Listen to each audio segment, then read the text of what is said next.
And good evening, everybody. It is the 26th of March, 2017, and I am still waiting for spring.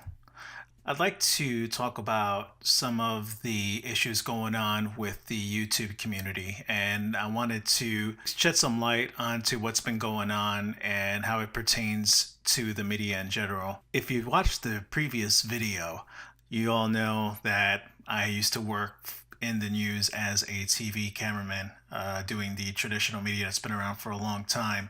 And I discussed about the transition to the all digital formats in that video.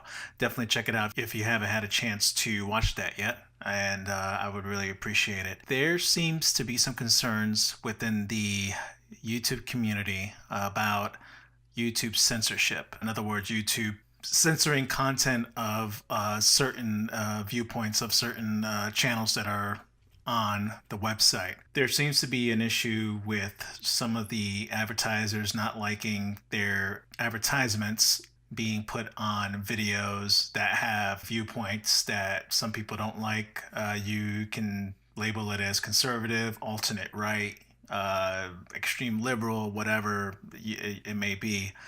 But what's been going on is that YouTube has responded by disabling some of the monetization features on some of these videos. We live in a world today where there is a actual industry of content makers, folks that don't even bother with radio or TV or any of the legacy formats, and they do all their content online, such as YouTube, Twitch, other websites too. There's a bunch of them. These folks rely on revenue streams from the advertising. I think it's called monetization. I'm not enabling my videos for that right now because, well, I'm not really anybody special. I'm kind of nobody right now. I'm just getting started, but eventually I would like to find a way to get some funds behind this project so I can continue to improve it and make it better for all of you out there. And these folks who are encountering some of these issues are going to be losing out on money that needs to be applied towards production. Some are strictly audio, kind of like what I'm doing right now, but others do multicam video, they do special effects, they do video editing, and all that takes time and money. And if you're a fan of that kind of content where you're basically bypassing the traditional medium of TV and radio, it's really great because you can specifically look for what excites you, whether you're into aviation like I am, animals, relationships, romance. There's so many different subjects, and everybody has opinions. The good thing about the online media is that for the most part up to this point, there hasn't been a whole lot of government control or censorship from the government. So you have the opportunity to really dig into a subject and get all the different angles. And this goes into being the news consumer in today's day and age. So I am a bit concerned about what's happening on YouTube right now. A lot of content creators are concerned that they're not going to be able to monetize their videos anymore, and that's definitely going to cause them some problems. These content creators are exclusively making money as YouTube content creators, and when this kind of thing happens, it's pretty scary for them. So I understand. And as someone who would like to do something like this one day in the near future, it's a little concerning for me. In terms of it being censorship, from what I know and from my experience working in the TV news media industry, is that it's censorship when the government interferes with your operation. In other words, if you're in the middle of doing an interview and some government official doesn't want people to find out what's going on, so he has his security guards grab the camera and smash it so we can't use the video in our story. That's the government interfering with the press and freedom of speech. YouTube is a private corporation. They're owned by Google. So certainly they reserve the right to control the way that money is distributed, how they collaborate and share profits with these YouTube content creators. To call it like hard censorship like that. I would call it maybe corporate censorship. It's really important to take that idea and separate that from what would be done by the government in terms of keeping information from going out to the public. That's not happening. It's just there's just some issues with the corporate side of things, and I think that YouTube, out of concern of losing advertising revenue, is putting some limitations on their content creators, which of course are the ones creating the content that YouTube airs. You know, if you don't have the content creator, you don't have the content. I think what needs to happen is that there just needs, some things need to just get ironed out between YouTube and its content creators.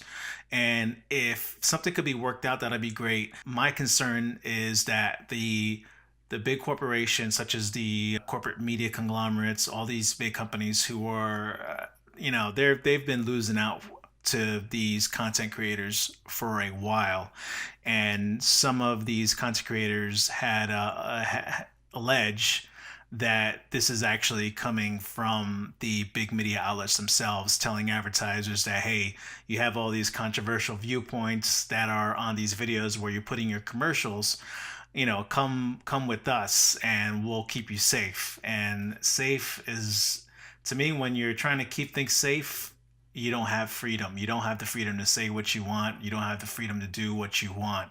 And that's very important in this country. We're supposed to be a free nation, and the free exchange of information is really, really important towards that. Whether it's by the government or corporations, if voices are being silenced, that's not good. And yes, a lot of these content creators are making a living off of that. They're not doing it for free. As the consumer tried to understand that it does cost money to make this content. Even if it's just a person talking into the webcam, he or she had to pay for that. So they need the support of advertising revenue. And if they're not able to monetize their video content, there's other things they could do. They can get donations from their fans. They can get subscription fees. There's a bunch of other ways to do it. It's just going to entail people having to shut down their channels or having their channels shut down by YouTube, and they're going to have to find another place to put their content. And there are some alternates with that. I'm not too much of an expert on YouTube yet. I'm still trying to learn, and I'm an old broadcast guy. I'm the guy who used to shoot video and record it and put it on TV the old traditional way. So I'm still trying to learn some of this stuff. So in the description that's going to be below this video, you're going to see some links to content by other YouTube creators that have a greater understanding about the inner workings of these issues, and I highly recommend them. One thing you could do to support these YouTube content creators is to just go onto youtube.com and just search the subject that you're interested in. Just search that subject, and there'll be a whole bunch of videos that you can see by different people from all different walks of life that have the same interests as you. And then find a way to support them, whether it's watching their video, watching the commercials that come on the videos, giving them a donation on Patreon. There's all sorts of ways, and the good ones, the folks that are pretty savvy with this stuff are going to have all that information laid out. Pretty easy to do. Please just take a couple of minutes to go onto YouTube and show support for these content creators. I'm going to be doing the same because I'm a big fan of a lot of these channels, and I want to do what these folks are doing one day with this audio podcast that I'm doing right now, which hopefully will be a video podcast at some point. Try to stay informed and understand that there does need to be alternates to the traditional media. I'll continue to comment on some of this stuff, some of the big picture issues with this later on, but I just wanted to keep this one short. And thanks for taking a listen, and have a good evening. Bye-bye.